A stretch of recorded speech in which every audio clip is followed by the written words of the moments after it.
Tuhan.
dalam-Mu, hanya Kau Yesus kuat. Amin, haleluya. Ku percaya, ku aman dalam-Mu.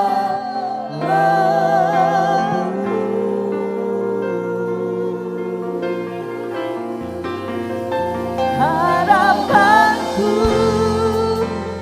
di dalam-Mu, hanya Kau Yesus kuatku. Ku percaya, Ku percaya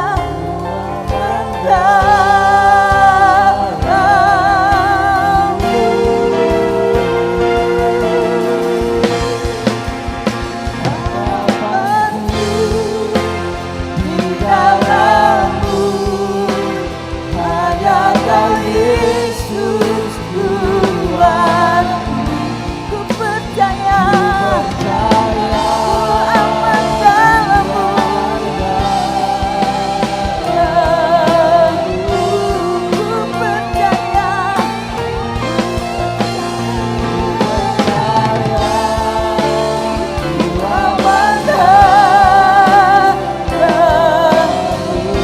Ku percaya ku percaya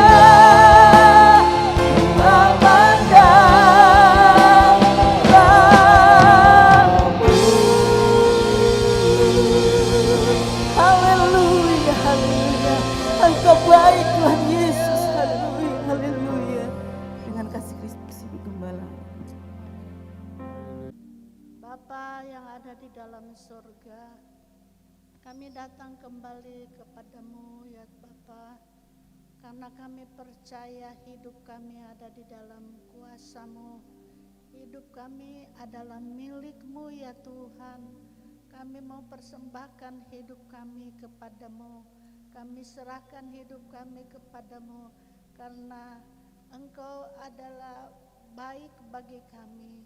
Engkau memberikan berkat yang berkelimpahan, di mana kami boleh datang kepadamu. Kami kuat karena Tuhan yang menopang kami.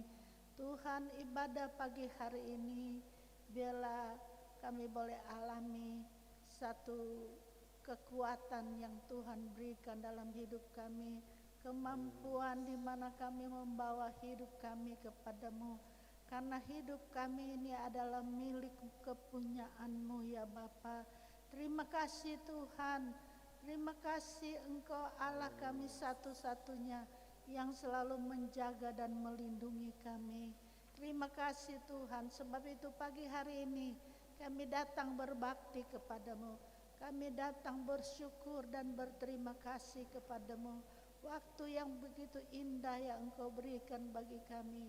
Kami dapat pergunakan sebaik-baiknya, mengundang hadirat Allah, tinggal dan menjamah dalam setiap hidup kami.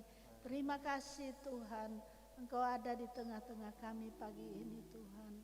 Engkau memberikan satu kemampuan, sukacita, bersyukur kepadamu. Terpujilah nama Tuhan. Kami sudah ada di rumah-Mu, jamah kami semua, kuduskan dan sucikan kami. Terima kasih Tuhan, sukacita, damai, sejahtera memenuhi ibadah kami pada pagi hari ini. Terima kasih Tuhan, Engkau lawati kami pagi hari ini. Kami mengucap syukur, urapan kuasa-Mu menyertai kami semua, hamba-hamba-Mu yang akan melayani. Terima kasih Bapa di surga, kami serahkan pekerjaan ini ke dalam tangan kuasa-Mu. Di dalam nama Tuhan Yesus Kristus kami mulaikan ibadah pagi hari ini. Mengucap syukur, haleluya. Katakan amin. Puji Tuhan. Haleluya. Kita kuat karena Tuhan menopang kita. Kita kuat karena Tuhan selalu menolong kita. Mari saya undang kita semua bangkit berdiri. Kita kuat karena Tuhan.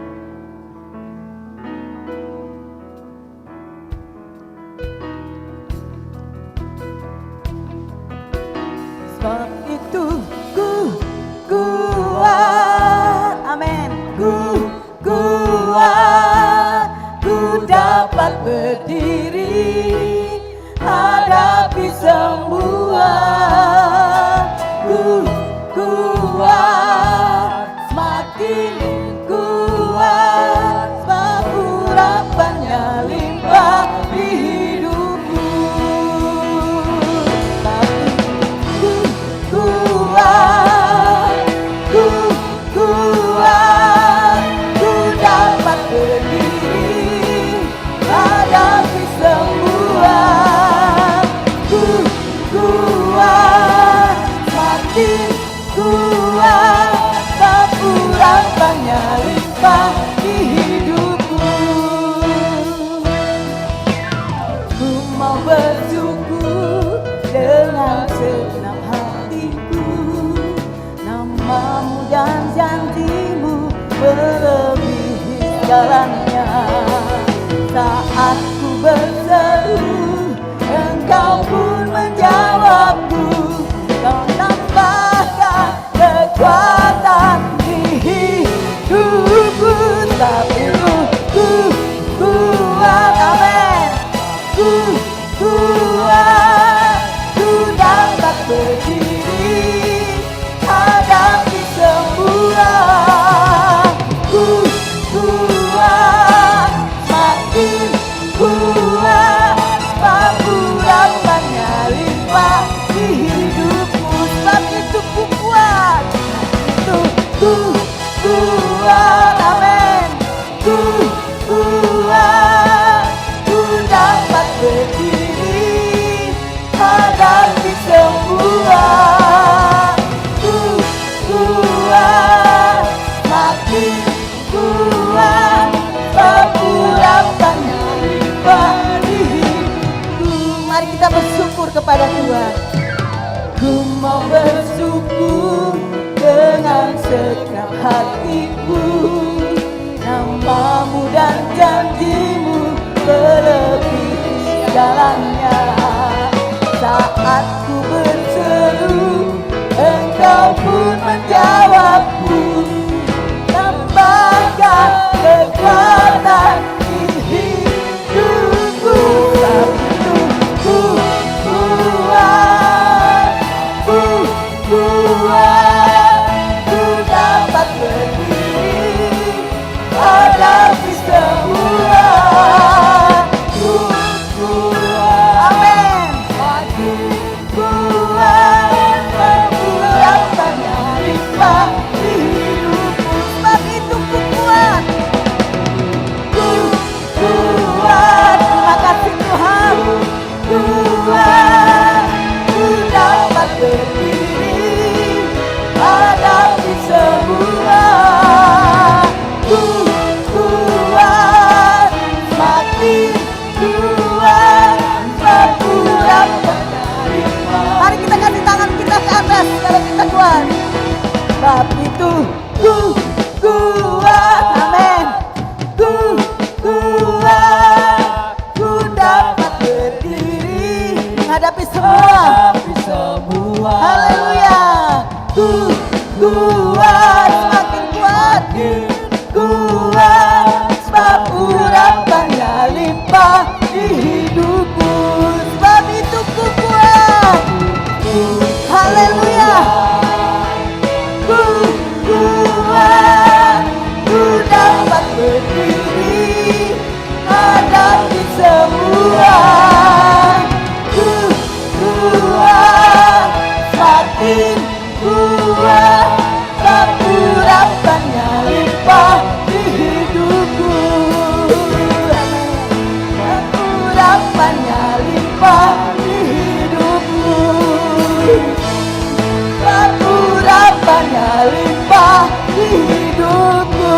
Haleluya. Beri tepuk tangan bagi Tuhan. Silakan duduk.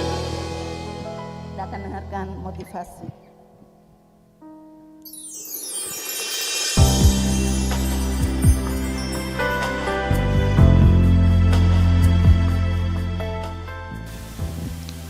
Selamat ketemu dalam kasih Tuhan. Terima kasih kalau hari ulang tahun gereja yang ke-90 kita sudah lewati. diawali dengan KKR, kemudian 4 ibadah raya HUT, dan kemudian kebaktian penyegaran bersama hamba Tuhan. Semua sudah berjalan baik. Terima kasih untuk doa jemaat, kehadiran jemaat, persembahan jemaat, dan semuanya untuk kemuliaan nama Tuhan. Dan ada hal lagi yang akan kami kerjakan, yaitu School of Ministry, Sekolah Orientasi Melayani, yang biasanya kami lakukan tahun-tahun yang lalu. Untuk tahun ini kita adakan pada hari Jumat dan Sabtu 6 dan 7 November, serta Jumat dan Sabtu 13 dan 14 November 2020.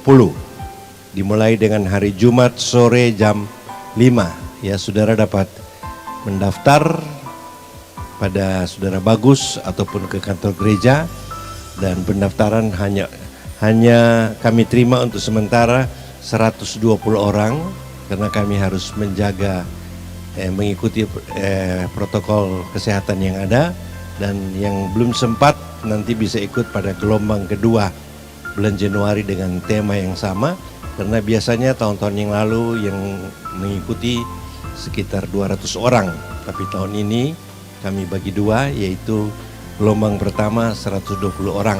Dan tema yang akan dibahas yaitu iman yang menggoncang sorga, rahasia kunci berkat, bebas dari kepahitan, melayani dengan kasih, bercerita firman Allah dengan baik, dan lain-lain. Pembicara Pendeta Hendra Timpal dari Ambon, Pendeta Vencelukar dari Manado, Gembala dan tim Gembala. Jadi pada saudara bisa daftar lewat gereja, dan kiranya semua bisa berjalan dengan baik. Yang belum sempat ikut nanti bisa ikut pada gelombang kedua. Demikian kiranya Tuhan menolong supaya semua program gereja kita dapat kerjakan dengan baik. Dan untuk SOM kali ini kami hanya ada 4 hari, biasanya 9 hari atau 9 minggu. Nah, sekarang hanya 4 hari, tapi ada 1 hari 3 sesi. Sesinya sesi yang pendek, ya, tapi yang penting bisa menjadi berkat. Ya, kiranya Tuhan menolong supaya yang ikut cepat-cepat bisa daftar, dan nama Tuhan dipuji dan dipermuliakan.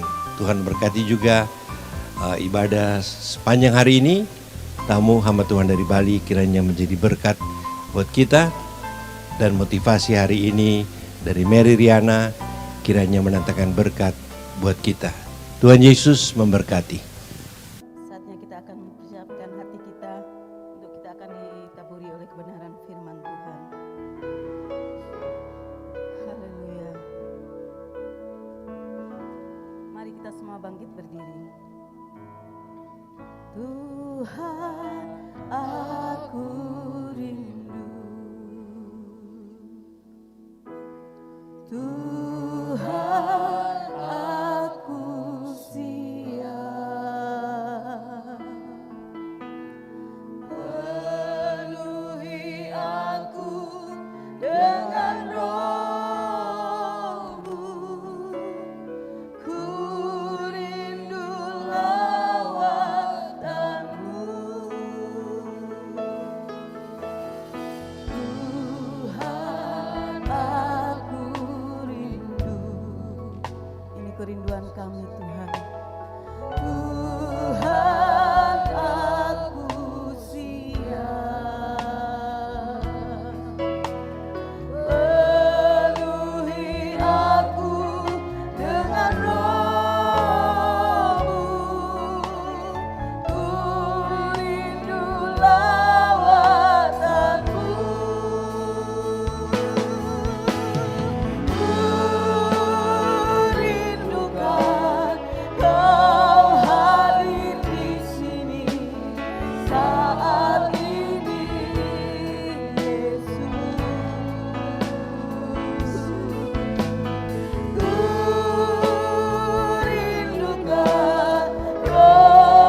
kami Tuhan.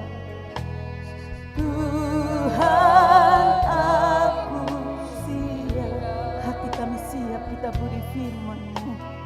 Penuhi aku dengan Roh-Mu, ku rindu lawanan-Mu,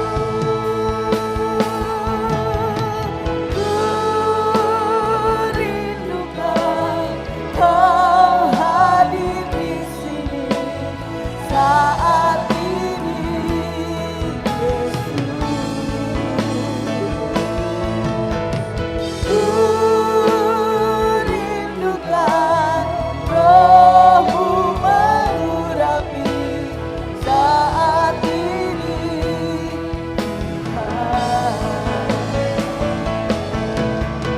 Ku rindukan Kau hadir di sini saat ini, Yesus.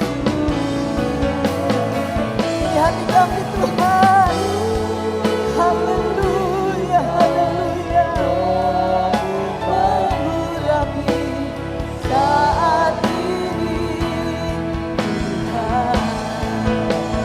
Tuhan. Ku rindukan Kau hadir di sini saat ini, Yesus. Ku rindukan Roh-Mu mengurapi saat ini, Tuhan.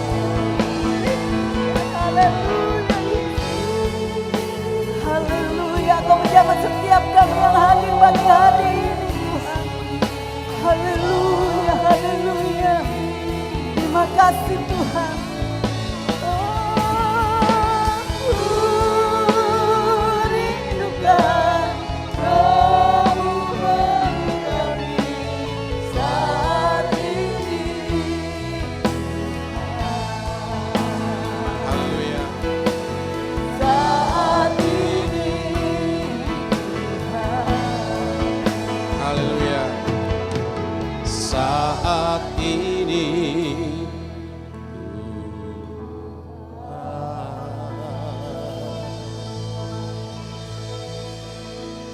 setiap kami merindukan lawatan-Mu Tuhan. Setiap kami membutuhkan jamahan-Mu Tuhan. Dan siapapun kami saat ini rindu dengar suara-Mu, ingin dengar firman-Mu. Mari berfirman kepada kami Bapa, sampaikan berita sorga itu. Nyatakan isi hati-Mu Tuhan, agar kami tahu jalan-jalan-Mu dan kami mengikutinya dan menghidupinya. Terima kasih Tuhan, kami sungguh merasakan hadir-Mu dalam pujian penyembahan kami. Dan bari lebih lagi Engkau nyatakan kehadiran-Mu lewat kebenaran firman-Mu, dan firman-Mu memerdekakan kami. Kami siap mendengarkan firman Tuhan dalam nama Yesus. Haleluya. Amin. Puji Tuhan, silakan duduk. Puji Tuhan, selamat pagi, salam sejahtera buat kita semua. Senang sekali saya ada di gereja yang luar biasa ini, besar dan megah, puji Tuhan. Dan saya biasanya kalau bisa melihat gedung gereja yang megah seperti ini, kesimpulan saya adalah karena jemaatnya luar biasa. Boleh tepuk tangan buat Tuhan? Tapi saya juga punya kesimpulan lain. Kalau ada gereja yang besar seperti ini, karena ada Bapak Ibu Gembala yang luar biasa. Haleluya. Boleh tepuk tangan buat Bapak Ibu Gembala ya. Dan tentu di atas semuanya karena kita punya Tuhan Yesus yang hebat. Yang tidak pernah berubah, dulu sekarang bahkan sampai selama-lamanya. Puji Tuhan, saya berterima kasih kepada Bapak dan Ibu Gembala mempercayakan saya untuk melayani firman Tuhan. Nama saya mungkin sudah ada di Warta Jemaat Novi Hansmaki, pelayanan di Bali. Terima kasih untuk kesempatan dan kepercayaan kepada saya, ini sebuah penghargaan buat saya. Karena sebetulnya saya agak kurang percaya diri ya melayani di sini karena Bapak Gembala ini guru saya dulu waktu di Sekolah Alkitab Cianjur 23 tahun yang lalu ya. Dan saya salah satu yang mengidolakan Bapak Gembala karena cara ngajarnya sangat energik, kira-kira begitu ya. Baik, mari kita lihat firman Tuhan yang Tuhan taruh di hati saya untuk dibagikan kepada kita pada kesempatan pagi hari ini di ibadah perdana. Buka di dalam Sefanya Fatsal 3, kita akan lihat satu ayat di situ, tepatnya di ayat 17. Dengan segala hormat saya mengundang kita bangkit berdiri dan kita akan baca bersama ayat ini. Kitab Sefanya Fatsal 3 ayatnya yang ke-17. Dalam hitungan yang ketiga kita baca bersama ya. 2, 3. Tuhan Allahmu ada di antaramu sebagai pahlawan yang memberi kemenangan. Ia bergirang karena engkau dengan sukacita, ia membaharui engkau dalam kasih-Nya, ia bersorak-sorak karena engkau dengan sorak-sorai. Puji Tuhan, terima kasih, silakan duduk. Ya, Bapak Ibu Saudara sekalian yang diberkati Tuhan, sidang jemaat GPDI Tiberias Pare, tentu kita semua tahu bahwa Allah kita itu punya banyak gelar atau Allah kita itu punya banyak julukan. Allah kita disebut Allah El Shaddai atau Allah yang Maha Kuasa. Dia juga dikenal dengan Allah Immanuel atau Allah yang menyertai kita. Dia juga disebut Allah El Donai atau Allah yang perkasa. Juga disebut El Olam atau Allah yang kekal. Dia juga bergelar Yehova Rafa, Allah yang menyembuhkan. Yehova Jireh, Allah yang mencukupi. Dia juga disebut Jehovah Nisi, Allah yang menyelamatkan atau panji keselamatan. Dia juga disebut Jehovah Salom, dialah sang damai itu. Dia pemberi damai. Jadi kalau saudara mau damai, jangan datang kemana-mana, datang kepada Raja Damai, sang pemberi damai, itulah Yesus. Dan banyak lagi gelar, misalnya Yesus disebut singa dari Yehuda, Yesus juga disebut batu penjuru, bahkan dalam Wahyu Fatsal 1 ayat 8 dia disebut Alfa dan Omega, yang awal dan yang akhir. Dan ada banyak lagi gelar-gelar Tuhan saya dan saudara. Dan satu lagi gelar Allah yang Sefanya Fatsal 3 ayat 17 perkenalkan kepada saya dan saudara, bahwa dia itu pahlawan. Saya baca ulang ya, di ayatnya yang ke-17. Tuhan Allahmu ada di antaramu sebagai pahlawan yang memberi kemenangan. Ia bergirang karena engkau dengan sukacita, ia membaharui engkau dalam kasih-Nya, ia bersorak-sorak karena engkau dengan sorak-sorai. Ya, itulah Allah saya dan saudara, dia itu pahlawan. Bapak Ibu, kita biasanya pahlawan itu kita maknai dengan orang yang gagah berani, rela berkorban, dan banyak membantu orang. Dalam Kamus Besar Bahasa Indonesia, kata pahlawan itu didefinisikan: satu, orang yang menonjol keberanian dan pengorbanannya dalam membela kebenaran. Yang kedua, pahlawan itu didefinisikan pejuang yang gagah berani. Itu dia pahlawan. Bapak Ibu, kita di Indonesia mengenal yang namanya pahlawan-pahlawan nasional. Ada Hasanuddin, Diponegoro, Sisingamangaraja. Kalau kami di Bali ada I Gusti Ngurarai. Dari Ambon Maluku ada Patimura. Dari Sulawesi Utara ada Samratulangi. Dan pahlawan-pahlawan nasional lainnya. Mereka disebut pahlawan nasional karena mereka begitu banyak berjasa bagi bangsa ini. Baik dalam merebut kemerdekaan maupun dalam mengisi kemerdekaan. Itu sebabnya mereka dicatat dengan tinta emas sebagai pahlawan nasional. Tapi dengar baik, hari ini nama-nama yang barusan saya sebutkan, mereka tinggal nama. Kenapa? Mereka sudah meninggal. Tapi dengar baik, ada pahlawan yang dulu hidup, sekarang hidup, dan akan selama-lamanya hidup. Itulah Tuhan Yesus Kristus. Dia tidak pernah selesai, dia tidak pernah berhenti, dan dia tidak pernah mati. Dia akan tetap hidup sampai selama-lamanya. Tepuk tangan dulu buat pahlawan kita yang tidak pernah mati. Haleluya. Bapak Ibu, kalau kita suka nonton film, ada film Hollywood yang diistilahkan the hero. Kita semua tahu itu. Ada Batman, ada Spider-Man, ada yang celana dalamnya di luar, siapa itu? Superman. Wow, mereka dikenal sebagai the hero. Membantu banyak orang, menolong banyak orang, memberantas kejahatan. Dan ada begitu banyak jasa sehingga mereka dijuluki the hero. Tapi dengar baik, itu tidak real, itu tidak nyata, itu hanya di film-film.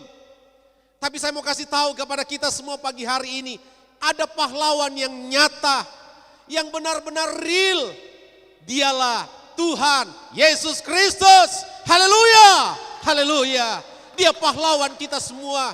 Dia pahlawan untuk kita, pahlawan keluarga kita, pahlawan untuk anak-anak kita, pahlawan di dalam pekerjaan, usaha, pelayanan kita. Dia pahlawan yang sangat-sangat bisa diandalkan. Haleluya. Saya kembali kepada pembacaan kita, Sefanya pasal 3 ayat 17. Sebelumnya saya ingin sampaikan bahwa kitab Sefanya ini hanya 3 pasal, tidak panjang. Nah, kitab Sefanya ini kalau kita bedah itu bisa kita simpulkan terbagi dalam 3 bagian besar. Saya ulangi supaya kita paham. Kitab Sefanya ini terbagi dalam 3 bagian besar. Bagian pertama yaitu peringatan dan pemberitahuan Tuhan atas hukumannya terhadap bangsa Israel. Karena rupanya bangsa Israel ketika itu telah meninggalkan Tuhan. Maka lewat Nabi Sefanya Tuhan peringatkan mereka dan Tuhan beritahukan hukuman Tuhan kepada mereka. Lalu bagian kedua dari kitab Sefanya ini adalah seruan supaya mereka bertobat. Seruan supaya apa saudara? Bertobat atau kembali kepada jalan Tuhan yang mereka rupanya sudah tinggalkan. Lalu yang ketiga, kitab Sefanya ini adalah janji pemulihan. Nah, Sefanya pasal 3 ayat 17 adalah bagian dari janji tentang pemulihan. Nah, kita coba lihat ayat ini secara lebih mendalam. Dikatakan, saya baca ulang ya biar kita paham. Tuhan Allahmu ada di antaramu sebagai pahlawan yang memberi kemenangan. Ia bergirang karena engkau dengan sukacita. Ia membaharui engkau dalam kasih-Nya. Ia bersorak-sorak karena engkau dengan sorak-sorai. Bapak Ibu, kalau Bapak Ibu perhatikan, melalui Sefanya pasal 3 ayat 17 ini, kita akan lihat mengenai 3 kepahlawanan Tuhan. Yang pertama, Tuhan kita adalah pahlawan yang memberi kemenangan. Yang kedua, Tuhan kita adalah pahlawan yang memberi sukacita. Dan yang ketiga, Tuhan kita adalah pahlawan yang membaharui. Nah, kita akan coba lihat 3 poin ini 10 menit, bahkan mungkin tidak sampai 10 menit, mungkin 7-8 menit. Sehingga dalam 25 sampai 30 menit ke depan saya selesai. Baik, yang pertama, Allah kita adalah pahlawan yang memberi kemenangan. Coba semua bilang kemenangan. Ya, itulah Allah saya dan saudara. Dia Allah yang memberi kemenangan. Coba kita rewind hidup kita. Bukankah sebelum ini mungkin kita ada banyak kali menghadapi pergumulan, banyak menghadapi tantangan, problem, kesulitan, kesukaran, bahkan mungkin penderitaan. Tapi pada akhirnya kita bisa melewati semuanya itu. Kenapa kita bisa lewat? Apakah kita hebat? Bagi saya tidak. Yang hebat itu Tuhan. Kenapa kita bisa lewat semua tantangan itu? Ya karena kita punya Tuhan yang adalah pahlawan yang selalu memberi kemenangan. Kita akan lihat di dalam Alkitab tentang contoh-contoh bahwa memang Allah kita adalah pahlawan yang memberi kemenangan. Jadi ini bukan sekedar retorika, ini bukan sekedar teori, tapi kita akan melihat fakta-fakta bahwa memang Allah saya dan saudara adalah pahlawan yang memberi kemenangan. Contoh pertama, enggak usah buka, dalam kitab Hakim-Hakim pasal 6. Di sana dikatakan bahwa ketika itu bangsa Israel sedang dijajah oleh bangsa Midian. Dan mereka tidak berdaya menghadapi bangsa Midian karena waktu itu bangsa Midian punya kekuatan tentara yang begitu besar. Sehingga mereka tidak berdaya. Sampai-sampai Alkitab mencatat bangsa Israel mereka lari ke hutan-hutan, lari ke kebun-kebun, menghindar ke ladang-ladang. Karena mereka takut berhadapan dengan tentara Midian. Bahkan dikatakan seringkali mereka bercocok tanam. Waktu mau panen, tiba-tiba tentara Midian datang. Ambil panen mereka, sehingga mereka tidak jadi panen lagi. Dan mereka sangat-sangat tidak berdaya. Tapi suatu ketika Allah datang kepada seorang anak muda bernama Gideon. Dan saya senang sekali Allah menyapa Gideon dengan sapaan yang hebat, yang luar biasa. Tuhan bilang begini kepada anak muda ini, "Hei, pahlawan yang gagah perkasa." Wow, ini luar biasa. Kenapa? Karena sebetulnya waktu itu Gideon sedang dalam pelarian, ketakutan, berhadapan dengan orang Midian. Tapi Tuhan bilang, engkau pahlawan yang gagah perkasa. Itulah Tuhan saya dan saudara, dia senang memotivasi. Dia suka mengangkat, men-encourage. Dia tidak sama seperti kebanyakan orang yang suka menghakimi, suka menjatuhkan. Tapi Tuhan saya dan saudara adalah Tuhan yang suka mengangkat dan memotivasi. Tepuk tangan buat Tuhan kita yang suka memotivasi. Singkat kata, Tuhan suruh Gideon kumpulkan volunteer, relawan yang siap berhadapan dengan tentara Midian. Dengan argumentasi yang cukup panjang, pada akhirnya Gideon siap. Lalu saudara, Gideon berhasil mengumpulkan 32 relawan. Ini relawan, bukan tentara terlatih, relawan 32.000. Gideon mungkin bangga juga, dia bisa berhasil mengumpulkan 32.000 relawan. Lalu Tuhan bilang begini, Gideon, ini terlalu banyak. Kalau pakai bahasa Manado, ini terlalu banyak. Terus gimana Tuhan? Sudah yang lain suruh pulang.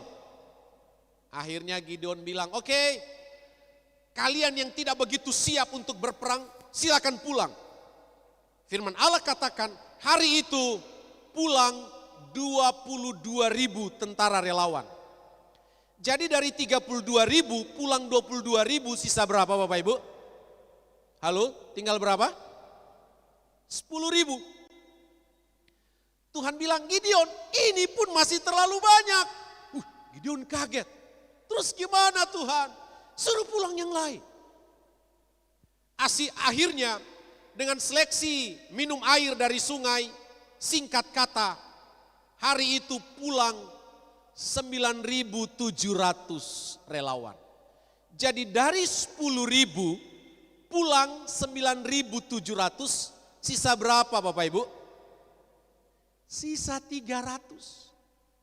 Sementara kalau Bapak Ibu cek di dalam Hakim-Hakim pasal 8 ayat 10, Bapak Ibu akan temukan di sana berapa jumlah tentara Midian waktu itu. Saya hitung ada 135.000 tentara. Jadi sebetulnya secara manusia ini tidak mungkin. Ada 300 relawan tentara tidak terlatih. Harus berhadapan dengan 135.000 tentara Midian yang terlatih dengan perlengkapan senjatanya. Secara matematis tidak mungkin. Tapi kita semua tahu jalan ceritanya bukan?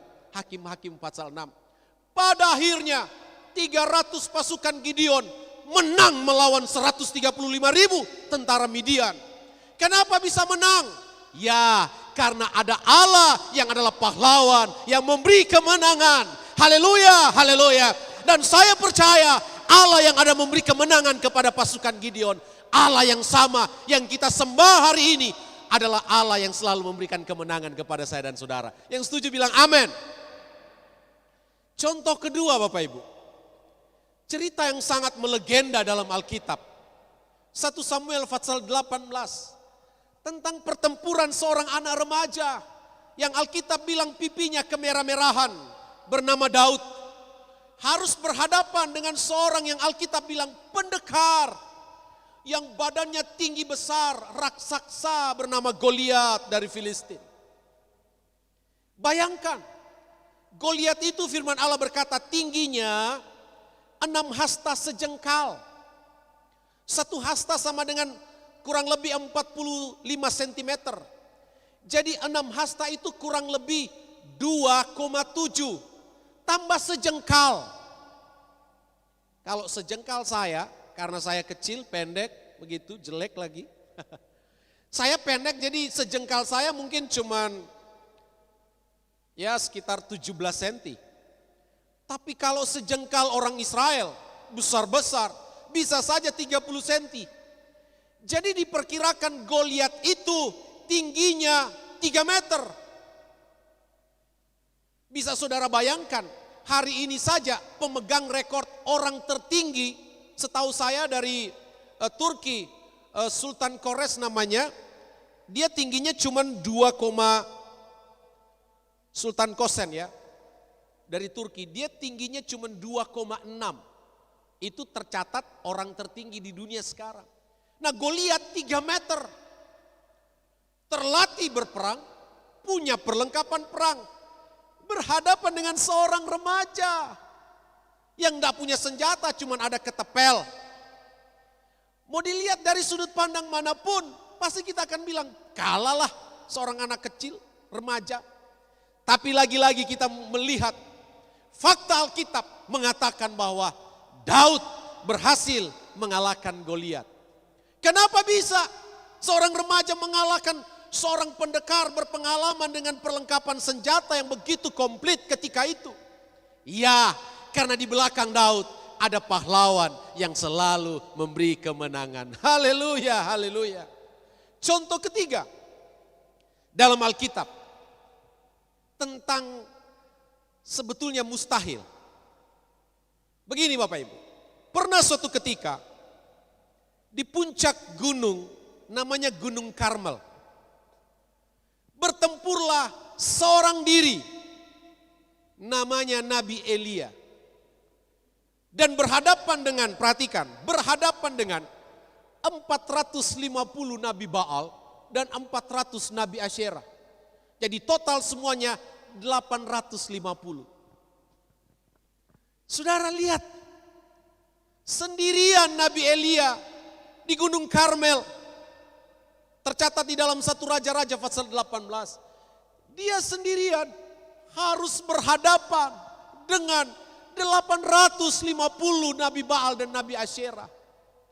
Kalau mau dipikir secara logika, sehebat-hebatnya Elia, enggak bisa lah. Biarpun mungkin Elia bela diri, mau sabuk hitam, bahkan mungkin dan 3 dan 4, saya kira enggak mungkin. Biarpun juga mungkin Elia seperti Jet Li mungkin, seperti Jackie Chan mungkin, atau seperti Bruce Lee mungkin. Tapi saya pikir paling banyak mungkin 100 orang dia bunuh, setelah itu kecapean. Nah ini 850. Nggak mungkin ada satu orang bisa kalahkan 850. Kecuali mungkin dia punya senjata brand, lalu dia tembak, mereka semua kumpul, nggak lari berdiri semua, lalu dia tembak dengan brand. Bisa. Tapi ini nggak ada senjata otomatis seperti itu. Maka secara matematis dan secara logis, tidak mungkin ada satu orang Elia bisa kalahkan 450 Nabi Baal dan 400 Nabi Asyera. Tapi saudara cek dalam 1 Raja-Raja pasal 18, Elia menang melawan para nabi-nabi Baal dan Asyera itu. Haleluya, haleluya. Kenapa Elia bisa menang? Karena ada Allah yang adalah pahlawan. Haleluya. Saya kira 3 bukti so cukup. Di dunia hukum saja 2 alat bukti. Ya kan? Baru kuat. Nah yang saya sampaikan ini sudah 3, lebih dari 2. Yang ingin saya mau katakan adalah ayo imani bahwa Tuhan yang saya sembah dan saudara sembah adalah pahlawan yang dapat dan mampu memberi kemenangan kepada saya dan saudara. Kalau dia beri kemenangan kepada Gideon, dia beri kemenangan kepada Daud, dia beri kemenangan kepada Elia, maka saya percaya Allah yang sama akan memberikan kemenangan kepada saya dan saudara. Yang setuju tepuk tangan buat Tuhan. Haleluya, haleluya. Saudara, siapa yang seringkali di jalan naik sepeda motor atau mobil? Coba angkat tangan. Coba. Enggak ada di sini yang bawa motor ya? Coba dong angkat tangan yang biasanya bawa sepeda motor, yang biasa bawa mobil, ya rata-rata ya. Saya mau bilang begini, coba Bapak Ibu pikir, kita kan mungkin sering di jalan, pernah mau kecelakaan. Ada yang seperti itu, mau kecelakaan, mau nabrak, tapi enggak jadi. Saya mau bilang, kalau kita di jalan, mungkin bawa sepeda motor atau mobil, mau kecelakaan lalu enggak jadi. Saya mau bilang bukan karena engkau jago bawa sepeda motor, bukan karena engkau jago bawa mobil, tapi karena ada Tuhan yang bersamamu, ada pahlawan yang memberi kemenangan sehingga engkau luput. Sehingga kalau kita ada sebagaimana hari ini, itu karena kita punya pahlawan yang gagah perkasa, itulah Yesus namanya. Haleluya. Lalu saya masuk pada bagian kedua. Bahwa Allah kita selain pahlawan yang memberi kemenangan, dia juga pahlawan yang memberi sukacita. Coba semua bilang sukacita. Biar pakai masker kan, tapi sepertinya kelihatan orang yang sukacita dan tidak bersukacita. Rasa-rasanya kalau kita bilang sukacita, itu enggak matching. Coba waktu bilang sukacita biarpun pakai masker, senyumlah. Sukacita, bilang sukacita. Ya itu kan, ternyata orang-orang Pare ganteng-ganteng dan cantik-cantik semua ya. Allah kita adalah pahlawan yang memberi sukacita. Kenapa Allah saya dan saudara menyebut diri atau disebut pahlawan yang memberi sukacita? Apa alasannya? Apa yang dilakukan oleh Tuhan sehingga dia disebut pahlawan yang memberi sukacita? Jawabnya ada di ayat 15 dari Sefanya 3 ya. Coba saudara lihat Sefanya pasal 3 ayat 15.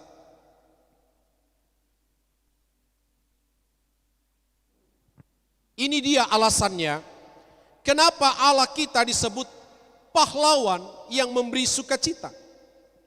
Lihat itu dikatakan begini. Tuhan telah menyingkirkan hukuman yang jatuh atasmu, telah menebas binasa musuhmu. Raja Israel, yakni Tuhan, ada di antaramu. Engkau tidak akan takut kepada malapetaka lagi. Inilah alasannya Sefanya pasal 3 ayat 15. Kenapa Allah kita bergelar pahlawan yang memberi sukacita? Karena dikatakan di Sefanya pasal 15, Sefanya pasal 3 ayat 15, Tuhan telah menyingkirkan hukuman yang jatuh atasmu. Ya inilah alasannya. Allah pahlawan yang memberi sukacita. Kenapa? Karena dia telah menyingkirkan hukuman yang sebetulnya kita tanggung. Kita semua tahu Yesus Kristus begitu menderita di kayu salib. Bahkan bukan hanya sekedar menderita, tapi sampai mati di kayu salib. Kenapa bisa? Dengar baik. Inilah yang disebut dengan substitution, penggantian. Seharusnya saya dan saudara yang menderita, seharusnya saya dan saudara yang mati di dalam dosa dan dihukum di dalam kekekalan neraka. Tapi Yesus ganti. Yesus ganti hukuman yang harusnya kita tanggung. Itu sebabnya kita tidak perlu tanggung dosa kita karena ada Yesus yang sudah menanggungnya. Bukankah ini berita sukacita? Kan ini berita yang sukacita banget, kira-kira begitu. Itu sebabnya di dalam Roma pasal 8 ayat 1 dikatakan, barang siapa yang ada di dalam Kristus, maka tidak lagi ada penghukuman bagi orang itu. Saya mau tanya, saudara ada di dalam Kristus? Coba tampilkan Roma pasal 8 ayat 1 biar kita pahamin. Supaya kita bersuka cita mengiring Tuhan. supaya kita bersukacita melayani Tuhan, supaya kita bersukacita memuji, menyembah Tuhan. Karena harusnya hukuman yang kita terima, Dia sudah tanggung. Lihat itu. Demikianlah sekarang, tidak ada penghukuman bagi mereka yang ada di dalam Kristus Yesus. Saya mau tanya, saudara ada di dalam Kristus Yesus? Ya, kalau kita semua ada di dalam Kristus Yesus, tidak ada penghukuman. Kenapa tidak ada penghukuman? Karena Yesus sudah tanggung. Yohanes Pembaptis berkata di dalam Injil Yohanes pasal 1 ayat 29, lihat anak domba Allah yang menghapus dosa seisi dunia, termasuk saya dan saudara. Jadi itulah alasan kenapa Allah kita disebut pahlawan yang memberi sukacita. Karena Dia sudah menyingkirkan hukuman yang harusnya kita terima. Yang kedua, di Sefanya pasal 3 ayat 15. Karena Tuhan telah menebas binasa musuhmu. Jadi Bapak Ibu, kita memang punya musuh. Musuh besar kita setan. Tapi dengar baik, setan itu Tuhan Yesus sudah kalahkan di kayu salib. Itu sebabnya kalau saudara pernah nonton film The Passion of the Christ, waktu Yesus mati di kayu salib, ada gambaran dari setan yang mengerang kesakitan karena disitulah dia kalah. Jadi bagi kita yang percaya, salib adalah kemenangan. Meskipun bagi orang lain mungkin itu kebodohan.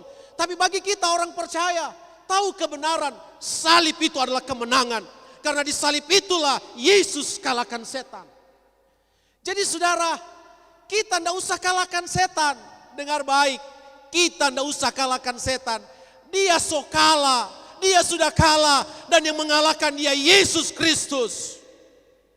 Itulah sebabnya di dalam Roma pasal 8 ayat 37 dikatakan, kita ini lebih dari pemenang. Kenapa kita disebut lebih dari pemenang? Karena ada orang yang sudah bertarung, ada orang yang sudah bertempur ganti kita, dan orang itu menang, dan dialah Yesus Tuhan. Sehingga kemenangan Yesus menjadi kemenangan kita juga, maka kita disebut lebih dari pemenang. Di dalam Kolose pasal 2 ayat 14, dengar baik. Kolose pasal 2 ayat 14 dikatakan bahwa setan itu sudah dikalahkan dan dilucuti. Saya sangat senang dengan kata dilucuti. Saudara tahu makna dilucuti? Dilucuti itu sebetulnya adalah bahasa perang bagi pihak yang kalah lalu ditawan oleh yang menang. Lalu diambil semua kekuatannya. Itulah setan hari ini. Bahwa dia sudah dikalahkan dan sudah dilucuti. Artinya apa? Tidak punya kekuatan apa-apa lagi. Jadi saya berharap jemaat GPDI Tiberias Pare jangan ada lagi yang takut setan. Setan sudah dikalahkan. Dan dia tidak punya kekuatan apa-apa. Yang normal, dengar baik. Yang normal adalah setan takut sama kita orang percaya. Karena di dalam kita ada otoritas.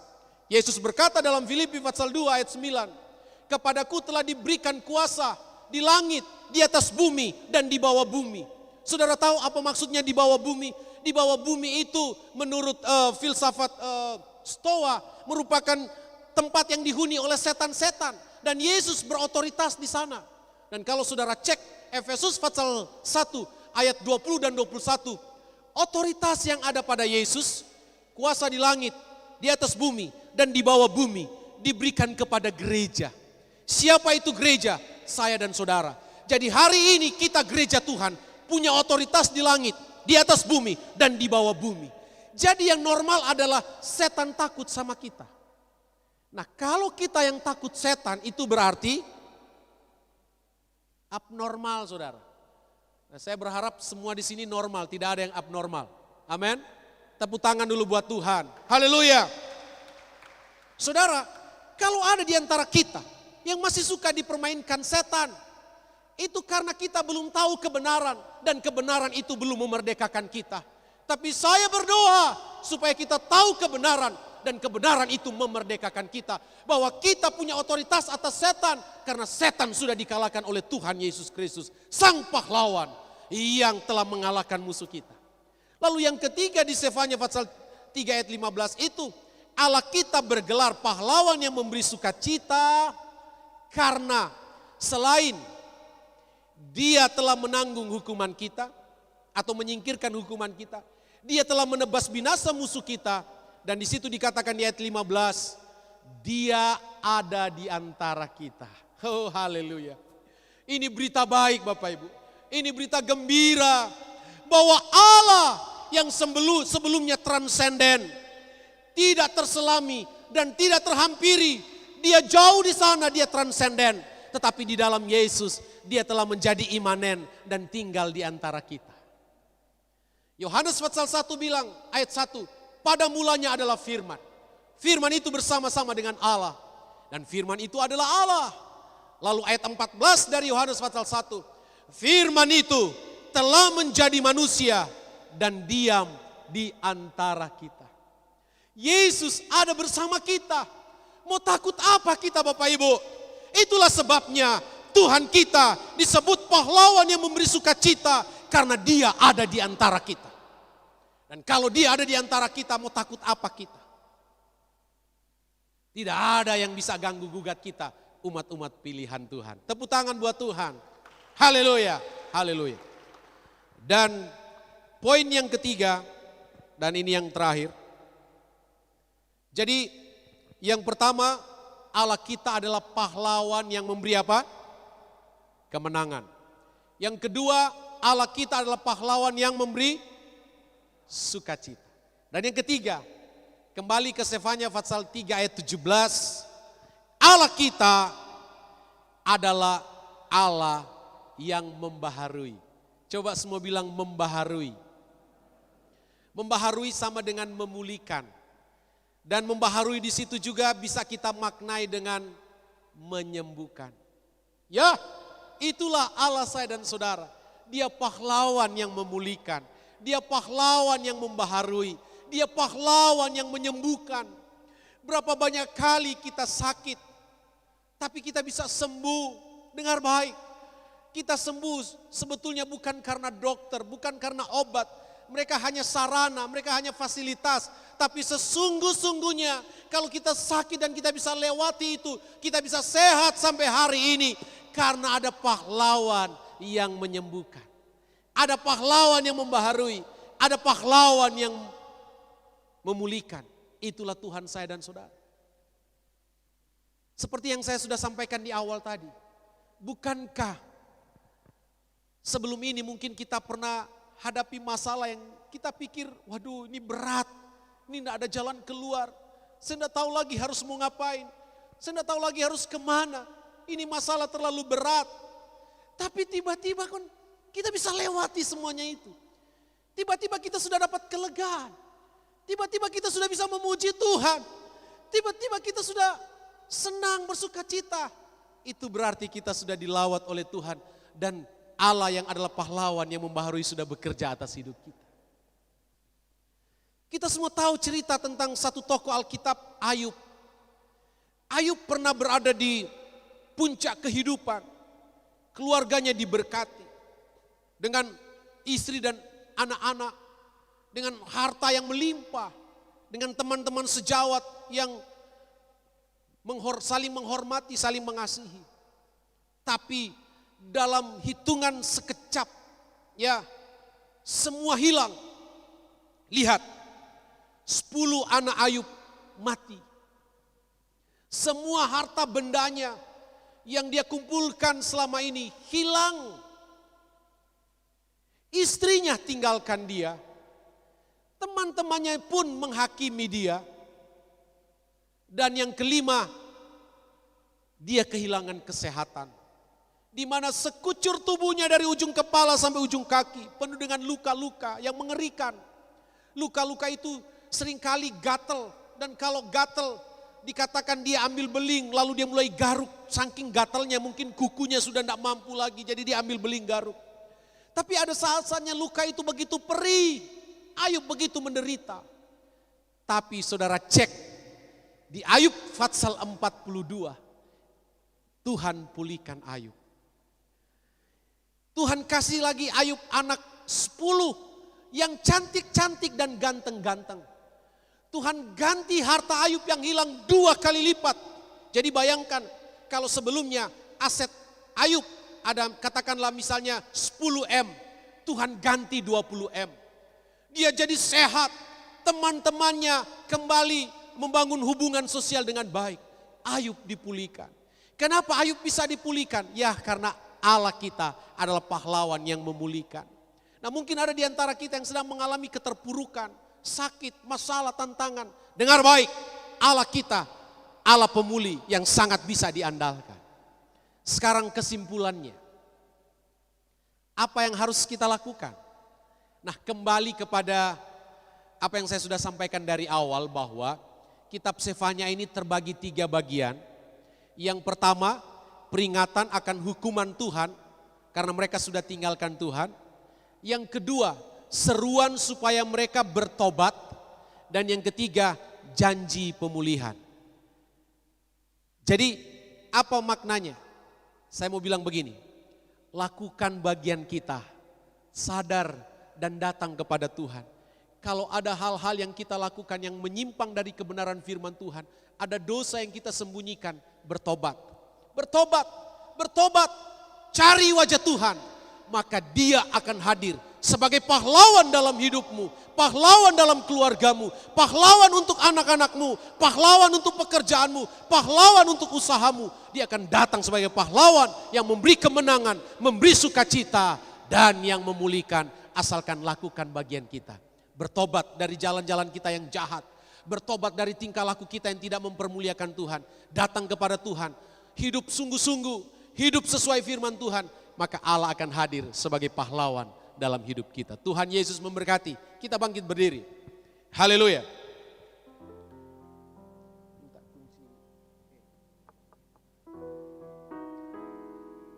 Yakin saat kau berfirman, ku menang saat kau bertindak. Hidupku hanya ditentukan oleh perkataanmu. Katakan ku aman. Ku aman karena kau menjaga. Ku kuat, yes, karena kau menopang hidupku hanya ditentukan oleh kuasa bagi Tuhan. Bagi Tuhan tak ada yang mustahil. Amin. Glory. Tak ada yang tak mujizatnya disediakan bagiku. Ku diangkat dan dipulihkan bagi Tuhan, bagi Tuhan. Glory. Oh haleluya. Tak ada yang tak mungkin. Mujizatnya disediakan bagiku.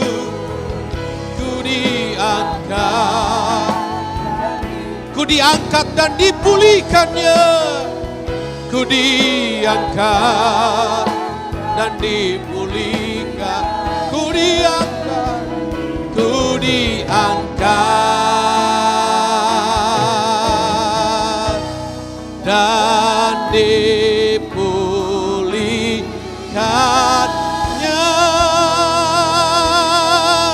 Haleluya, haleluya, haleluya, haleluya, haleluya.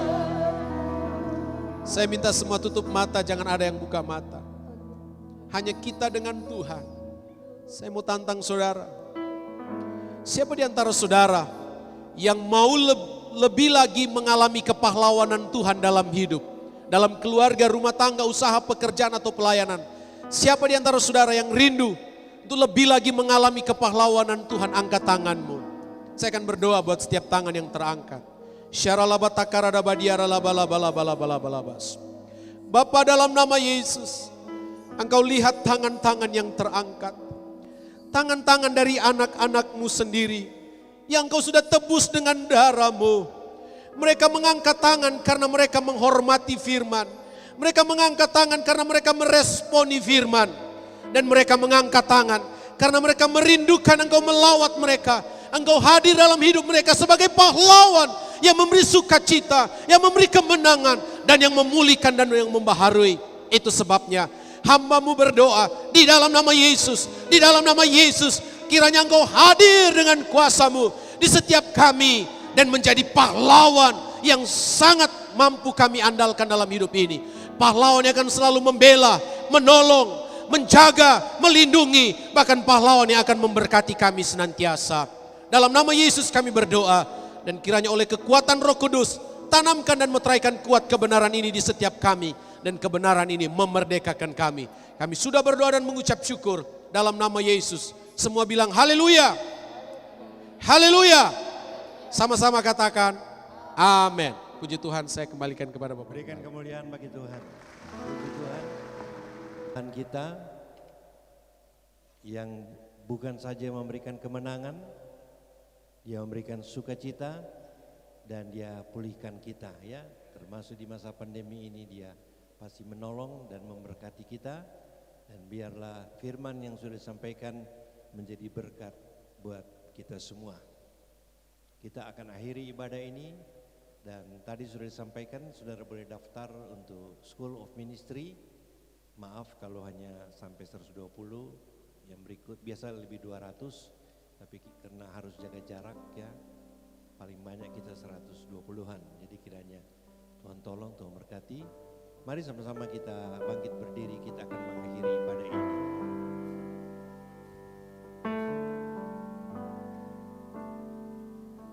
Terima kasih Tuhan. Terima kasih buat hadirat-Mu Tuhan. Terima kasih buat firman-Mu Tuhan. Kami yang keok, kami yang kalah, kami yang loyo, Tuhan sudah berikan kemenangan buat kami Tuhan. Kami yang terpuruk, kesukaran dan kesulitan, Tuhan berikan sukacita buat kami. Usaha kami yang mengalami kesukaran, mengalami kebangkrutan, dalam nama Yesus Tuhan pulihkan kami, pulihkan bangsa negara kami. Tuhan tolong supaya dalam segala perkara nama Tuhan dipuji, muliakan. Terima kasih buat firman-Mu. Berkatilah hamba-Mu yang sudah melayani kami. Semua yang percaya akan firman akan berkata, amin. Coba 1 menit saudara duduk.